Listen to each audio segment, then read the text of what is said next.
August 1992 was a month defined by fear, but not the kind that usually haunts the streets of Tupelo, Mississippi. Across the country, all eyes were on the Atlantic. Hurricane Andrew, a Category 5 monster, had just decimated South Florida. It was the costliest natural disaster in American history at the time, leaving behind a trail of leveled neighborhoods and shattered lives. By August 27th, the storm's remnants were churning north. In Tupelo, the sky was a bruised purple, and the air was thick with the scent of coming rain. Most people were hunkered down, securing patio furniture and checking flashlights. Among them was 13-year-old Leigh Occhi.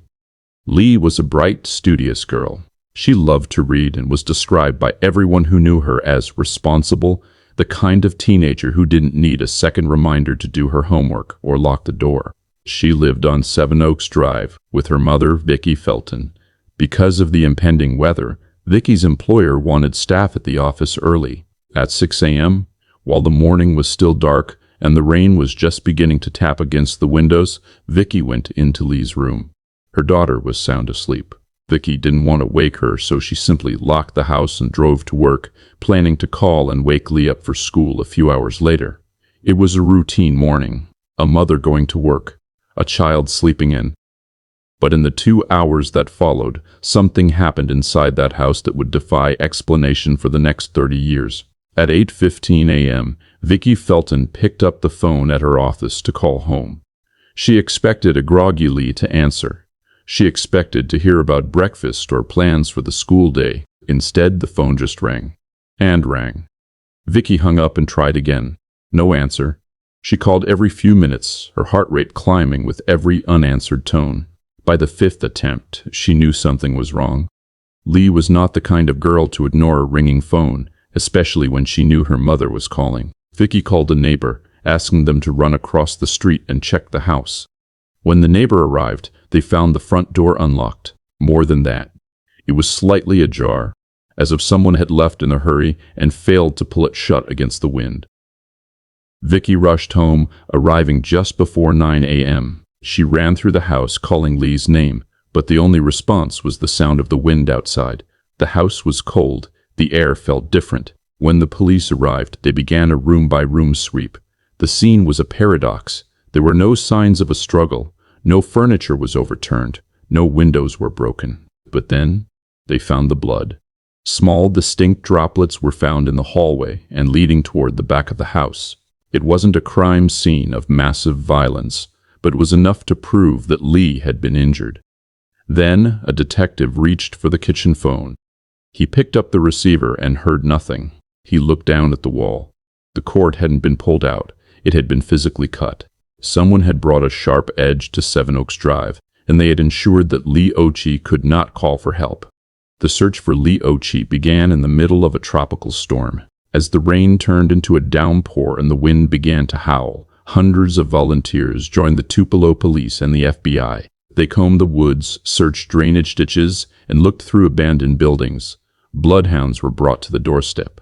The dogs caught a scent immediately. They led handlers away from the house, through the neighborhood and toward a nearby road. But then, the dogs stopped. They began circling, confused. To investigators, this is a classic sign. The trail didn't go cold because the person disappeared. The trail ended because the person was put into a vehicle. Days later, the most significant piece of physical evidence was found. Just 0.2 of a mile from the house, discarded in a patch of woods, was a blood-stained t-shirt. It was Leigh's. The DNA confirmed it. The blood pattern on the shirt suggested a head injury, but not necessarily a fatal one. It was as if someone had cleaned her up, or changed her clothes, and tossed the evidence out of a car window.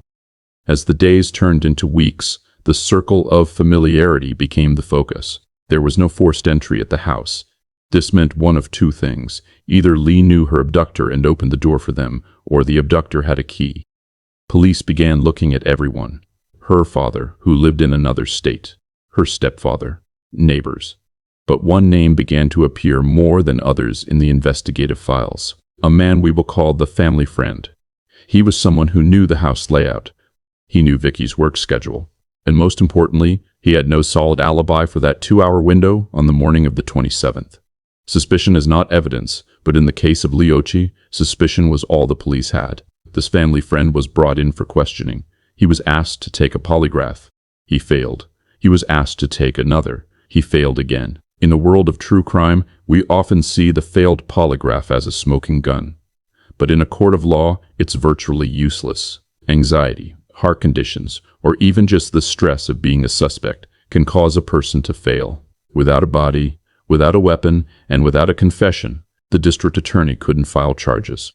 The investigation then took a bizarre turn. A few weeks after the disappearance, a mysterious package arrived in the mail. It was addressed to Leigh's home. Inside was Leigh's eyeglasses. They had been mailed from a nearby town, but the postmark was blurred and there were no fingerprints on the box. Why return the glasses? Was it an act of remorse, or was it a taunt? It served only to deepen the mystery and prove that wherever Leigh was, someone was actively watching the family's grief. Throughout the late 90s and early 2000s, the case went cold. Every lead ended in a brick wall. Theories began to circulate in the absence of facts. Some believed she was a victim of a random opportunistic predator who used the storm as cover. Others remained convinced it was an inside job, someone who knew exactly when that phone line needed to be cut.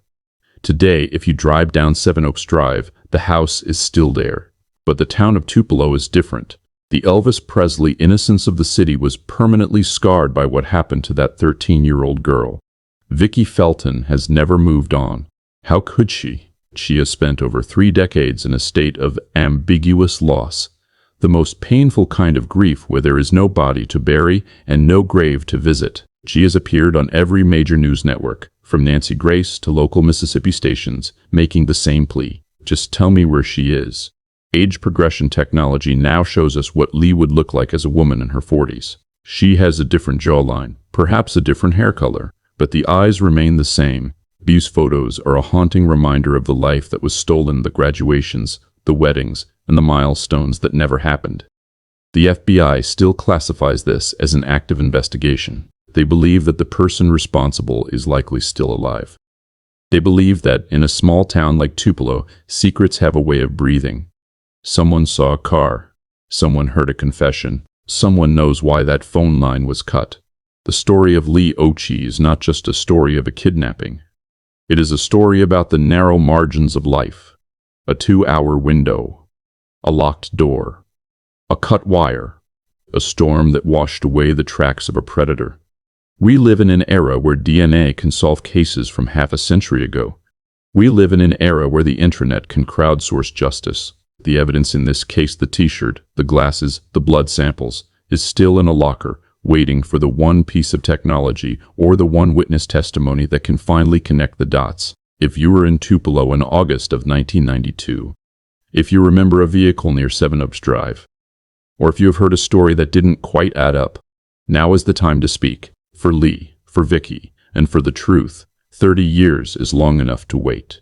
This has been The Vanishing of Leigh Occhi.